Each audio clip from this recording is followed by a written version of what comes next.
Good morning, my fellow yogic travelers. I'm mighty glad to be alive today, and I hope that you are too as we continue to live, laugh, love, learn, linger, and live the life we love. Don't forget to loaf. All right, Don Juan from Carlos Castaneda's book says, even if I gave you the key to the secret of the universe and you had no personal power, it would do you no good. So there's aspects of, you could say, working on ourselves that each one of us is responsible for. And you have to remember that now is the point of attraction. Give your attention to where you're going, not where you've been. And notice how that draws toward you all the things needful, material and spiritual, for you to live the good life. Meditation is always important, or sitting silently with self-reflection. Like they say in the old show Dragnet, the facts, ma'am, just the facts. Don't embellish your experience. Don't make it more dramatic, intense. Don't pretend it's easier than it is. It is what it is.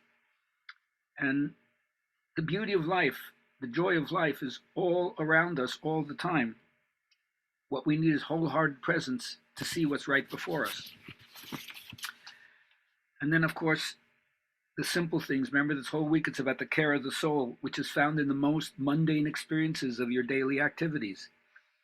Right? Even if it means exposing ourselves to the irrationality and seeming injustice and the things that interfere with our life. But within that, the craft of creating a life that isn't just fast-paced, isn't just productive. It stirs a different kind of speed in you.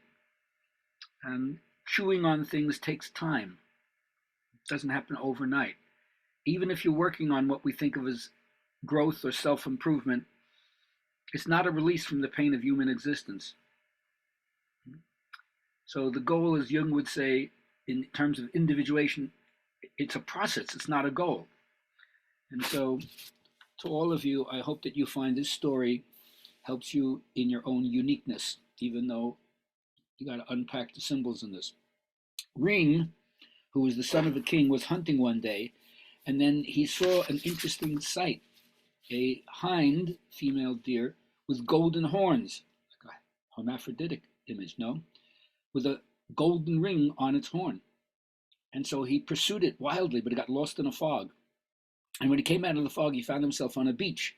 And there was an old woman beckoning to him to take a look in the barrel. He says, I know what you're looking for, Prince Ring. And so he looked into the barrel, and there was the ring. And as he reached into the barrel to get the ring, it seemed like it went further and further, deeper and deeper into the barrel. And he went over and over more and more until all of a sudden the old woman pushed him in the barrel, sealed the barrel, and threw it into the sea, where it borne him away. Anyway, he washed up on an island that happened to be an island where there were two giants living, but they were friendly giants. And the man giant took him in and brought him home as like a toy or a pet for his wife. But they were very, very affable. And after a while, they were treating him like he was their son. And they showed him all the treasures that they had. And they said, go everywhere you want, but don't go into the kitchen. And of course, 2 or 3 times, he kind of went to the kitchen and thought, I wonder what's in there that they don't want me to see.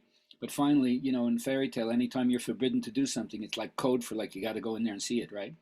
So he went in there, and there was this dog that jumped up at him wildly. He said, choose me, choose me. And he was wondering, what the hell's wrong with this dog? But then after a while, the giants got old, and they knew it was their time to go. And they say, you can have anything you want. What would you like? He says, I want what's in the kitchen. And at first they looked at each other like, oh no. But finally they acquiesced. And so the giants died, and he got the dog. And the dog's name was Snotty Snotty. So he went on a boat, and they visited another kingdom. And Snotty Snotty told the prince to ask the king if they could stay there for the whole winter. And since the king had a lovely daughter who he was already smitten with, they said, okay, fine. But the king's minister, Rauder, he was jealous right from the beginning. So he immediately planted in the king's ear the idea that they should have a couple of contests. The first contest was, see who could fell as many trees in one day as possible.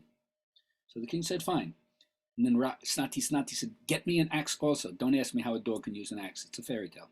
And so with Snotty Snotty's help, they were able to do more trees, fell them in one day than Rauder did. Rauder wasn't happy about that. So then he suggested another thing. He said, listen, we have these 2 wild bulls that are raging the countryside. Why don't you have them go and kill those bulls? And so the king commanded him to do it, and he went out with Snati Snati, and after a horrible fight with Snati Snati helping Prince Ring, they defeated the bulls, cut off their skins, and brought him back as a trophy. Well, that was going on, and that seemed okay. But then the king, with Router's help, of course, said, there are a couple of giants that have this golden chessboard, this golden suit of clothes, and just pure gold. If you can bring all of those to me, you can marry my daughter. And Router thought for sure the giants would kill him. And so they had a plan. And they took all this salt with them. And they scoped out the giants' hiding place. And being above them, they dropped the salt into their cooking pot where they were cooking all these groats. Now, when the giants had a daughter, and when the daughter giantess got up, she was hungry. And she said to her mother, "Give me the suit of golden clothes." And the mother grumbled and said, "Oh, take it again." But they didn't realize that they set up a tripwire. So when she went over to get the groats, she tripped over the wire and fell into the sea, and she was done. And then when the giantess got up, she commanded her husband, "Go get me the golden chessboard." And he grumbled, whatever, but he did the same thing. He tripped over the wire. He fell down. And then the same thing happened with the giantess, and they were able to defeat her, bring all the gold back to the king, and that was it. You think that's the end of the story? No. At that point, Router was really, really pissed off at this whole thing. So he snuck into their bed at night, and he was about to kill him with a sword when Snati Snati jumped up and bit his hand off. And the next morning, when they had the audience with the king, Router said, "They attacked me wantonly. You have to do something about it." And the king was incensed at first, but then when Prince Ring showed the hand with the sword in it, then they realized that Router was the traitor, and they hung him, and then the prince married the princess. You think that's the end? No. On wedding night, Snati Snati asked if he could sleep at the foot of the bed. And Prince Ring said, "Fine." And then lo and behold, in the morning when they woke up, he wasn't a dog anymore, but he had transformed into another prince whose name also was Ring, maybe his shadow double. And as a result of that, he was very happy. And they all lived happily ever after. All right. Have a great day. Check out my website. Subscribe. Help other people. Contact me. Let me know how I'm doing. Next Wednesday is our next Good Vibrations class, yoga and the Upanishads. I hope you can join us. Enjoy the beautiful weather.